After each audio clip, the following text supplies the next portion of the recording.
Halo anak-anak ibu di rumah, jumpa lagi dengan ibu ya.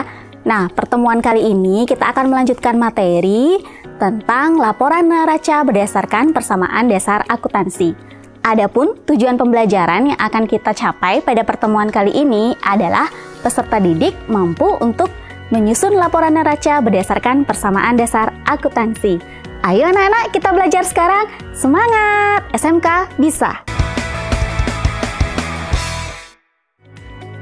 Nah anak-anak, pada pertemuan sebelumnya kan kita sudah mempelajari dua laporan, yaitu laporan laba rugi dan laporan perubahan modal. Kali ini kita akan lanjutkan untuk mempelajari laporan yang ketiga, yaitu laporan neraca. Nah, apa itu laporan neraca? Laporan neraca adalah laporan yang menyajikan posisi keuangan berupa keadaan harta, utang, dan modal perusahaan pada akhir periode. Nah, jadi di sana kita akan tahu berapa total aktiva dan berapa juga total pasiva dalam suatu periode akuntansi. Adapun komponen dalam laporan neraca adalah yang pertama ada harta. Jadi harta atau aset itu nanti terdiri dari harta lancar dan harta tetap. Yang kedua adalah utang. Utang yang terdiri dari utang jangka pendek atau utang lancar dan utang jangka panjang.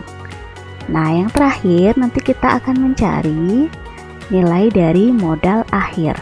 Nilai modal akhir ini angkanya kita dapatkan di laporan perubahan modal. Paham ya?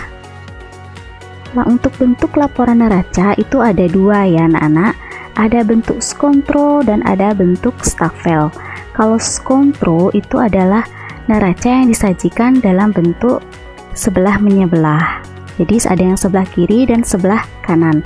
Sedangkan yang bentuk stapel itu bentuk laporan yang disajikan dari atas ke bawah.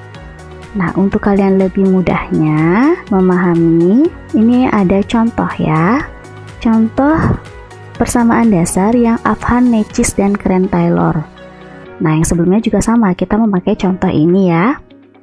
Nah, bagaimana sih Bu cara kita untuk membuat neraca?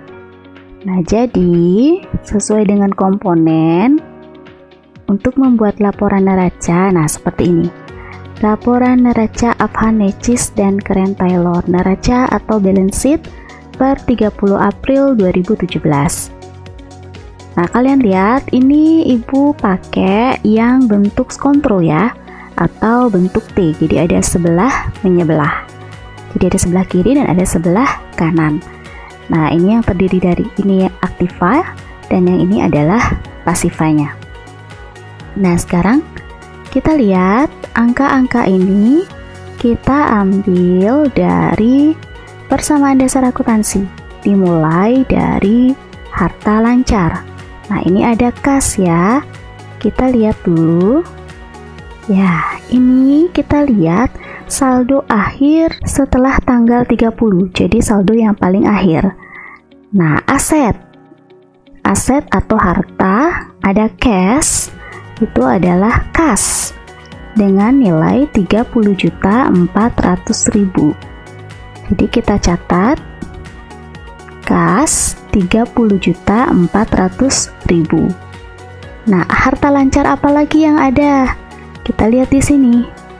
Account receivable dan ada supplies. Ini termasuk harta lancar. Account receivable 5.320.000 dan supplies 500.000. Jadi kita pindahkan ya. Kita pindahkan. Nah, account receivable 5.320.000 dan ada supplies atau perlengkapan 500.000. Nah, ada lagi nggak harta lancar? Kita lihat dulu. Nah, sudah tidak ada ya. Kalau equipment itu termasuk harta tetap. Nah, jadi sudah tidak ada lagi yang termasuk harta lancar. Maka kita akan jumlahkan total current asset atau harta lancar. Ada 3 yaitu jadi totalnya 36.220.000. Paham sampai di sini? Nah, kita tahu tadi kan komponennya ada harta, utang, dan modal. Harta atau aktiva kita pisahkan ya, mulai dari harta lancar. Lanjut sekarang, harta tetap. Tadi kita sudah lihat harta tetap, lihat equipment ya. Nah, ini peralatan 56 juta. Jadi tinggal kita pindahkan saja. Kita pindahkan ya. Nah, fixed asset atau harta tetap. Ada equipment atau peralatan 56 juta. Nah, jadi total dari current asset ditambah dengan fixed asset, karena ini fixed assetnya hanya ada satu ya, 56 juta. Jadi kita tambahkan. Nah, total asetnya adalah 92.220.000. Mudah bukan? Kita tambahkan total current asset dengan equipmentnya.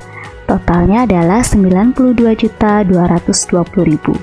Nah, jadi kita sudah dapat nilai aktiva di akhir periode adalah 92.220.000. Nah, kita sekarang ke sebelah sini. Ini pasiva. Pasiva itu terdiri dari utang ditambah dengan modal, atau liabilities ditambah dengan owner equity. Nah, kita lihat angkanya dari persamaan dasar akuntansi. Nah, ini liabilitiesnya itu adalah account payable atau utang usaha ya. Berapa utang usaha kita di akhir periode? Nah, ada 2 juta. Jadi kita pindahkan utang usahanya 2 juta. Nah, utang itu tadi gue bilang kan ada utang lancar dan ada utang jangka panjang. Utang jangka panjang tidak ada ya.